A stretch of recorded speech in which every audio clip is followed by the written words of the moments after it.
I like that Blue Jays jersey. Good. You tell me when are you all set, all of you?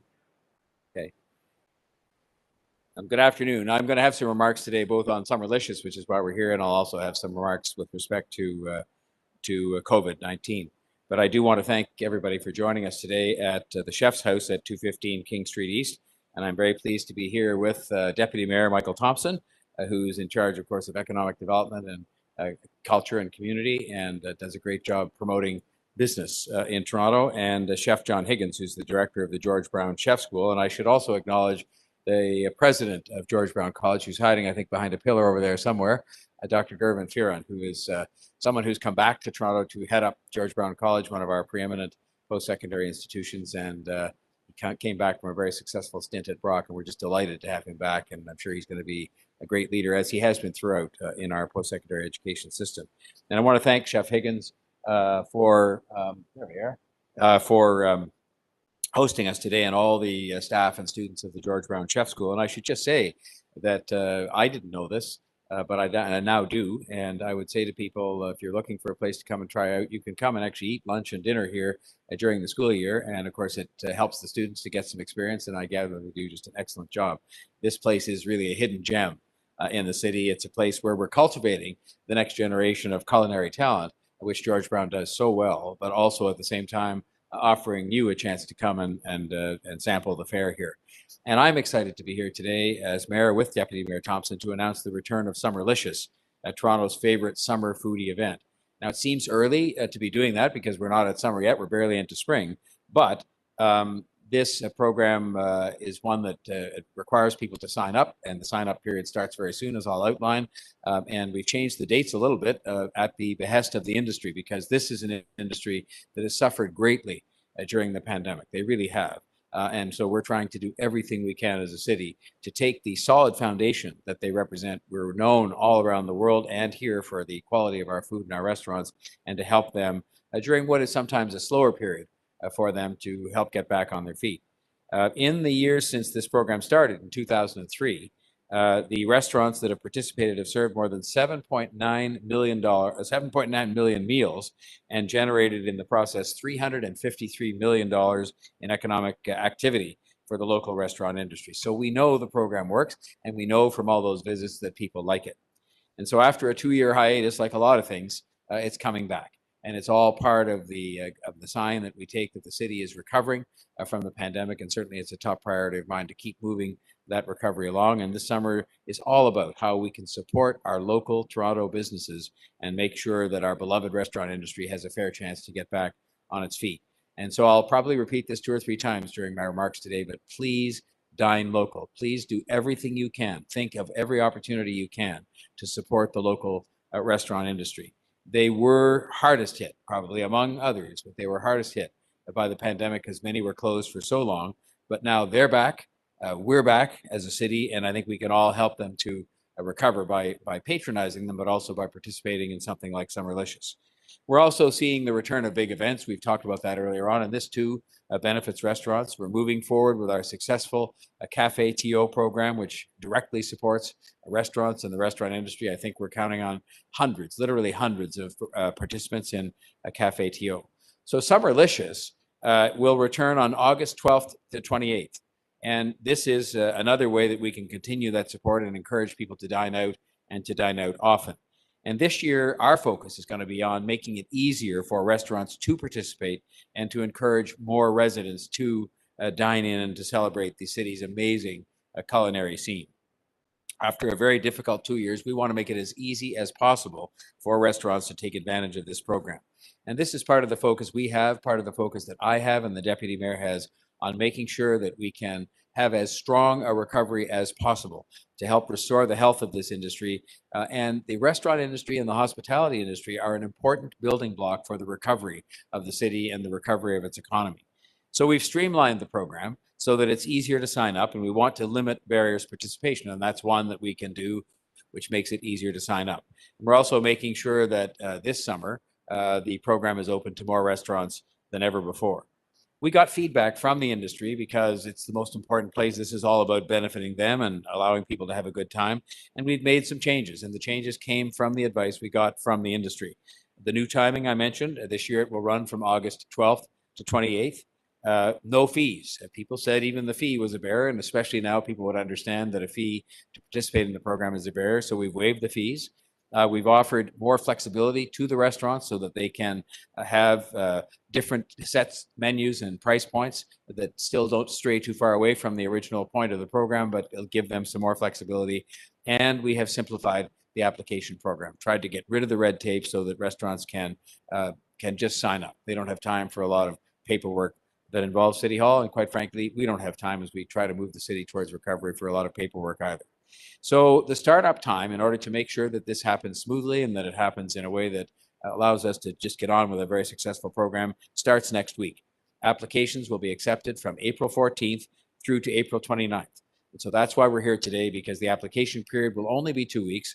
It will be 2 weeks starting next week. And we want people to sign up during that time. And we promise them they will hear back quickly by mid-May. People who want more information about the signing up process can visit toronto.ca/licious. This is the type of program that involves collaboration between the city and restaurants, or the city and all kinds of businesses that were hurt by the pandemic. This is the kind of collaboration we need right now. It is a program that will help support our recovery and reopening efforts. It will help to bring back vibrancy to the city, especially downtown, but right across the city.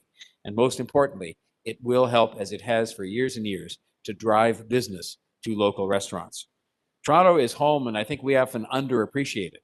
Toronto is home to an amazing food scene. There are restaurants and other guides that have recognized this and said in some cases we have the best food in the world, sometimes food that is originated in other countries but is now cooked here by people who we were blessed to have come to our city, and they cook it, they say, as well as anybody else in the world, including where the food was first tasted. We really do have something for everyone. And it is time now, after 2 incredibly difficult years, for us to show our support for our restaurants. And so again, I said I was going to ask more than once. I ask people to dine local on every occasion they can simply find to do so. The strength of our restaurant industry is a strong foundation. It is a strong foundation, but now we have to build on it together to bring Toronto back from 2 years of misery. August is just a few months away, and it is a few months away, and there's lots of fun and events to behold in the meantime. But I urge you to mark down the Summerlicious dates on your calendar so that you can look up the website in advance at toronto.ca and arrange to participate in the program, just as I urge restaurants to sign up during the period that starts next week. Now, I'd be remiss if I didn't address a few comments to COVID-19, only because the only reason we're able to stand here today and to talk about a program that can happen in August and all the events that will happen in between is because people have stepped up across this city and have got vaccinated. This work has not and will not stop, despite the fact that we have accomplished a lot and that we've come some distance. The pandemic is not over.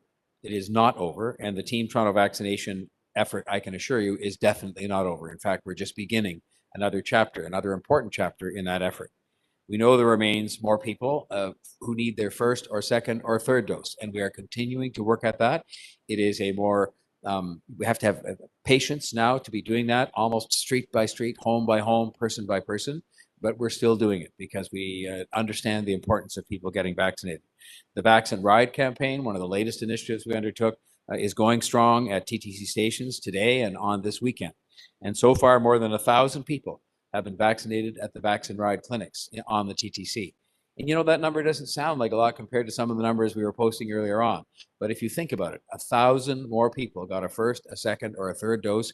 And if we can just keep doing that, we're going to keep making the kind of progress we have to make to provide that, the maximum protection to more people, including people in particular who might themselves be more marginalized and be more vulnerable to COVID.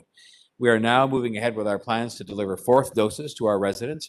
We were ready and prepared to do that work thanks to the Team Toronto vaccination effort, where we learned so much about what works best for us. And we are now putting into effect the plans that will help to achieve an international leadership position there, as we have done with the other vaccinations so far.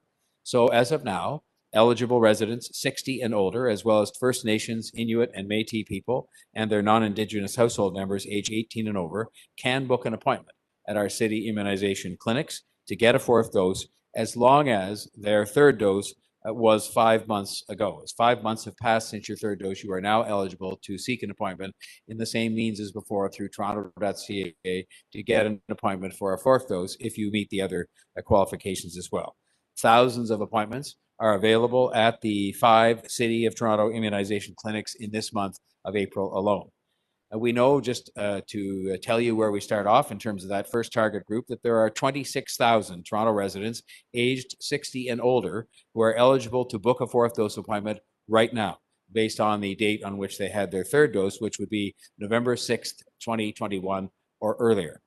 And over the next month, approximately 114,000 residents in this age group will be eligible to book their fourth dose. So those are the people that we're going to be ready for. Those are the people, the smaller group, the 26,000 can book an appointment now by going to toronto.ca and doing so at one of the 5 clinics. And I would encourage anyone who is eligible to please book that fourth dose now.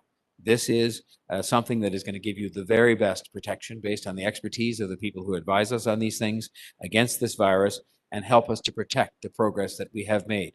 And our progress as a city has been remarkable. When you look at the numbers, the percentage of people who have received at least 2 doses so far, many 3, this is percentage that rivals any big city of its kind in the world.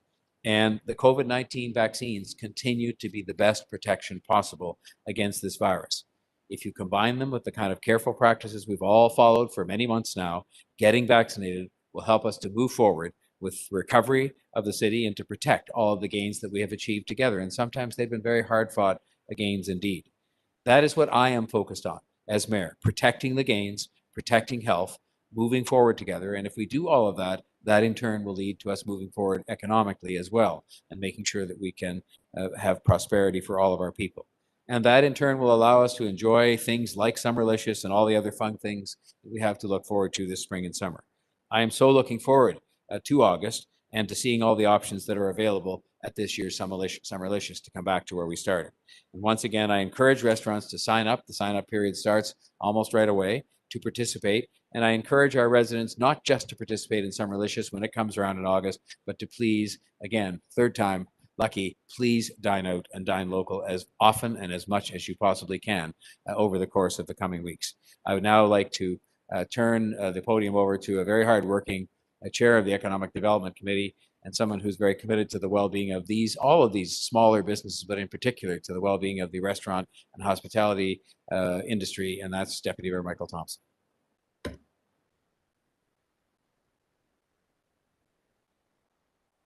Thank you very much, Mayor Tory, and good afternoon, everyone.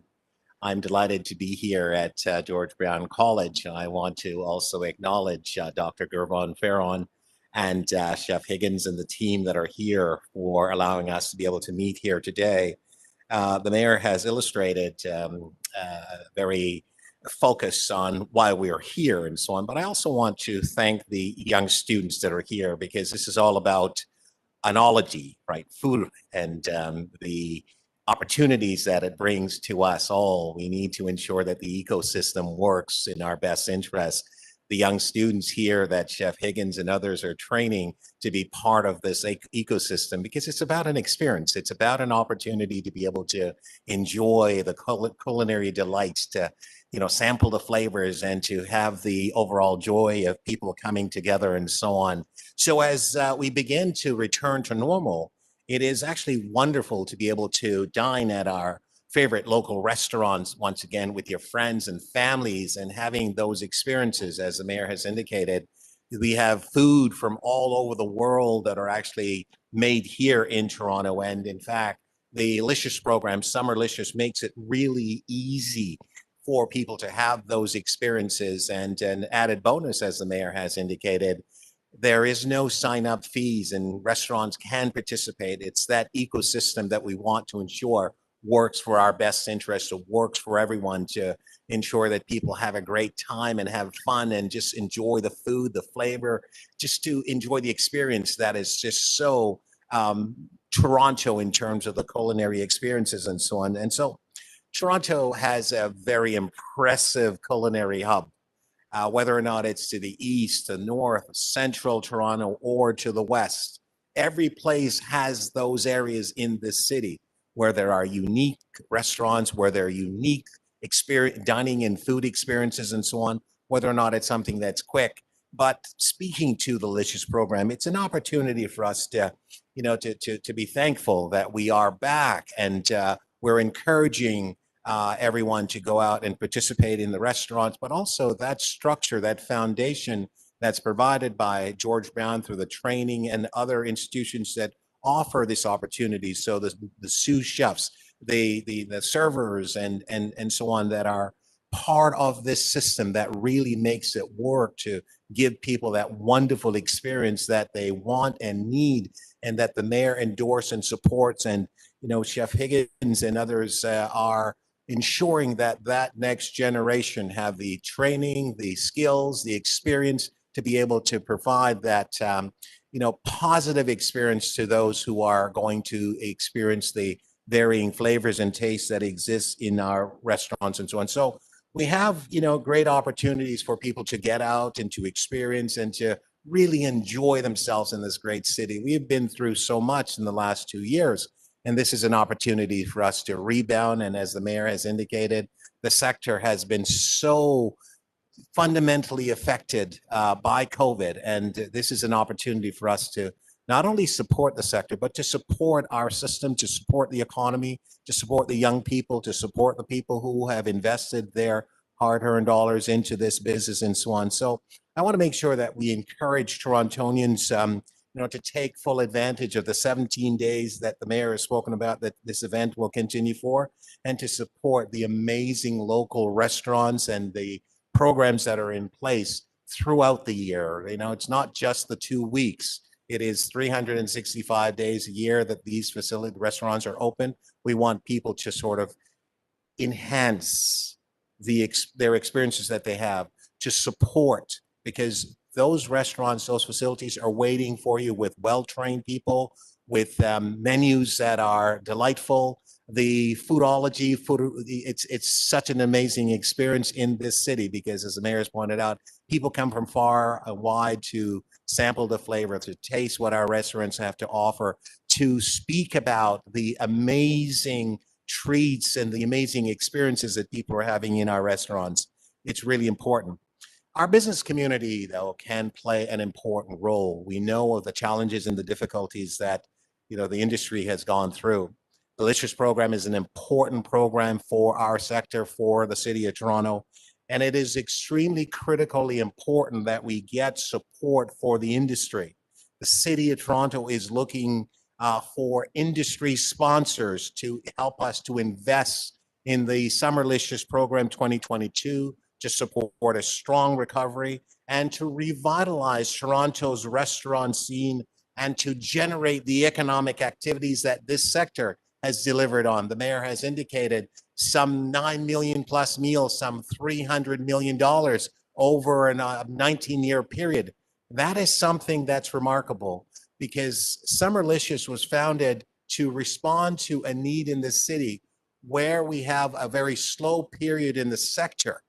It was designed to help to foster that activity and to get more people into those restaurants where they may not otherwise have gone into, and so on. And so it's extremely important that we stress that we want the business community to also lend a helping hand by coming up and sponsoring the Licious program for 2022. We know the challenges that the industry has gone through. We know at the same time a lot of businesses in Toronto have done extremely well. We're asking you to step up. We're asking you to collaborate. We're asking you to partner with. We're asking you to be part of the foodology experience for Summerlicious, so that we can actually ensure this industry thrive, and the young people who are part of this sector will see their future and see a great opportunity, not only to invest in the sector with their time as well as their funds, but also to see the prosperity, to see the benefits that is this sector. And so it's really important. So businesses in our city that are interested should reach out to the city sponsorship team at sponsorship@toronto.ca for sponsorship opportunity. Again, I want to encourage you to really step up to help us to sponsor the 2022 Summerlicious program, because we really need your help. The difficulties that the industry has gone through requires all of us to step up. We are those who are able to help. We are our brothers and sisters keeper in this city. We can contribute to make a big difference, and we're asking you to really step up and support. And so we'd also suggest to everyone to follow the Summerlicious programs and initiatives on Twitter, Facebook, and of course on Instagram at licious.to.to. And it's really important that we encourage you to follow and to also look at how you can actually help this industry. So we need sponsors. We need them now. And if you can't get a hold of anybody in the Licious program, the mayor is always available. So you can always reach out to the mayor and let him know that you're interested. We need you today. We need you to help your fellow Torontonians. We need you to help Toronto-based businesses in the culinary sector so we can continue to thrive and shine. And it's really super important that we get your help. Now, it is my great pleasure to invite Chef John Higgins to say a few words. Chef Higgins. Thank you very much, Deputy Mayor Michael Thompson, and welcome everyone to the Chef's House. As I say, where learning is our main ingredient. I am so very, very excited this year that Summerlicious is back. Every year, I always look forward to get out, to dine, to see what's new in the city, and to see what my fellow chefs are doing. But the most important thing in my life is George Brown College and all those people behind me, the students at George Brown. The Chef's House is the only downtown restaurant run completely by students. We have the heart of the house, and then we have the front of the house. Both sets of students through the restaurant have the opportunity to do the workplace integrated learning. They learn hands-on.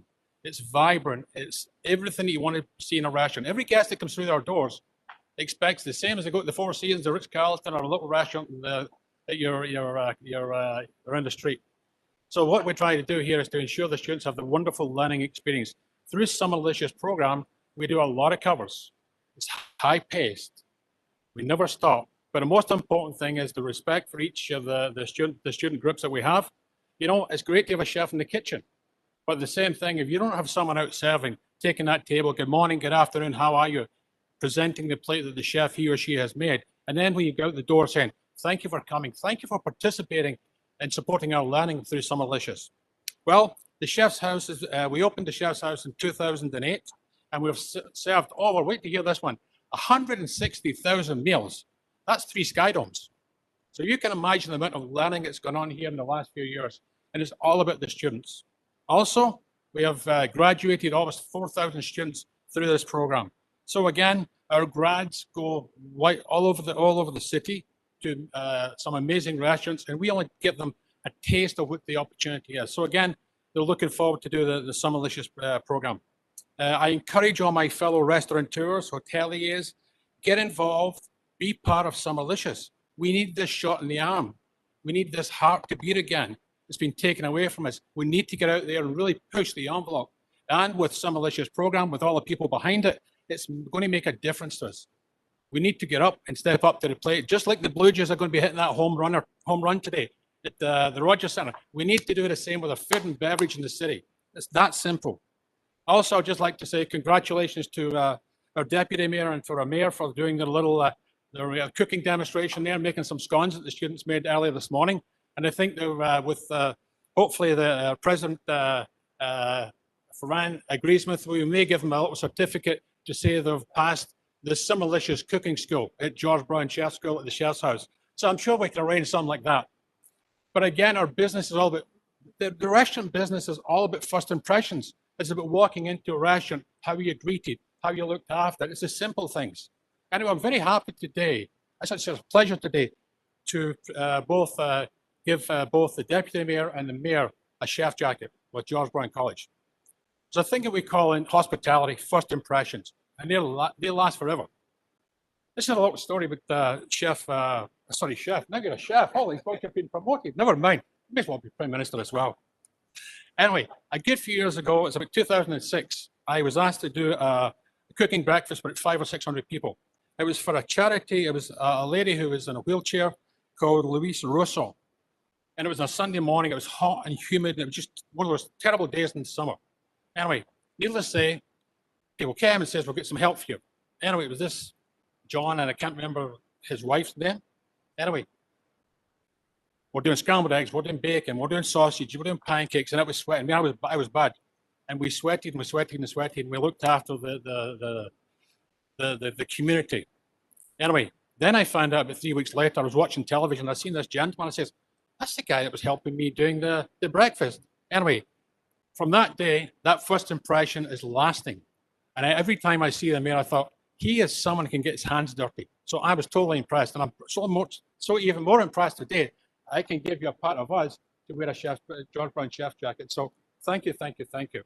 And again, last but not least, it's information highway. For find out more information, www.toronto.ca/licious.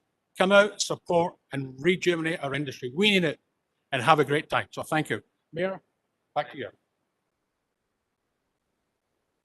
Thank you, Chef. And I should point out, in fairness to his very excellent review that he gave me, that when I have gone drywalling at Habitat for Humanity or making scones here, that my productivity, I try to get them just right. Productivity is not very good. So you probably would have fired me after about another 5 minutes of that when you saw I was producing 3 of those per hour, although they would be perfect or pretty close. Your questions for today? Yes, Mark.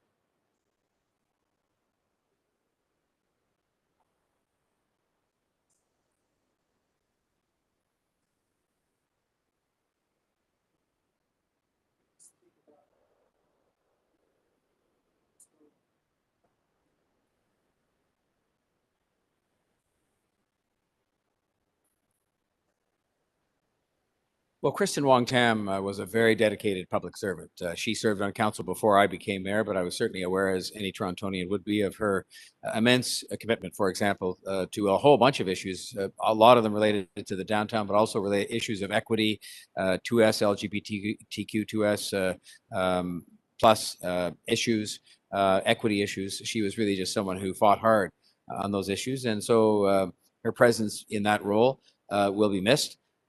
And I wish her very well in her future endeavor, which is in a different area of political life. I spoke with her last night at some length, and we talked about the experience of being in public life. And she's got a young child, and she finds it a challenge, as anybody who's in public life does, to sort of deal with all of that and deal with the municipal level of government, which is a very constituent intense, very public intense level of government, where you're at a lot of community meetings at night and on weekends and so on. But I wish her well. I thank her for her service. On the other part of the question, one of the great things about politics is that you do get new people coming in, and new people come in sometimes because they defeat people who are already there, or because there's a vacancy.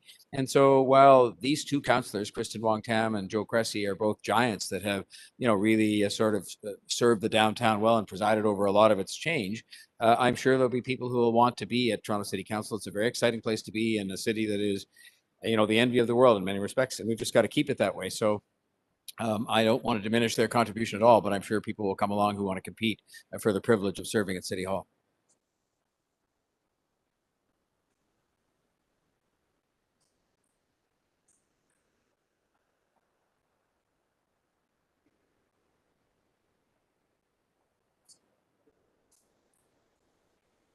I don't have too many thoughts on this whole left-right thing. I've really not focused much on it. I've tried not to as mayor. Sometimes you sort of say, you're going to go left or you're going to go right. And I say, no, we just want to go straight ahead. We want to move the city forward. We want to build on the gains we've made as a city before the pandemic and even during the pandemic, and have the city engage in a strong recovery. So the voters get to decide all of that as to sort of the ideology and all the other attributes of people who will offer themselves for public office, including for mayor. And I respect that. And I look forward to that exercise of democracy taking place. But the left-right part of it to me is kind of, it's for academics and maybe sometimes pundits to talk about, and journalists, and that's all fine, but I just don't concern myself too much with it. Other questions? Going once? Going twice? Thank you very much. Have a very pleasant afternoon, and go Jays, by the way. This is a team that, if you think, people should think back to the tail end of last season, and they just fell, I think it was half a game short. And I think had they got in the playoffs, there was every reason to believe, with the momentum they had in the last part of the season, they could have actually gone further than people thought. So now they've rounded out their talent. They have had a good preseason. And I just think there's a lot of excitement to come. And that is going to help us with our recovery too. So yet again, we're building on what we had achieved last year and in the previous seasons as the team rebuilt. And I think great things lie ahead for the Blue Jays. So go Jays. Thank you.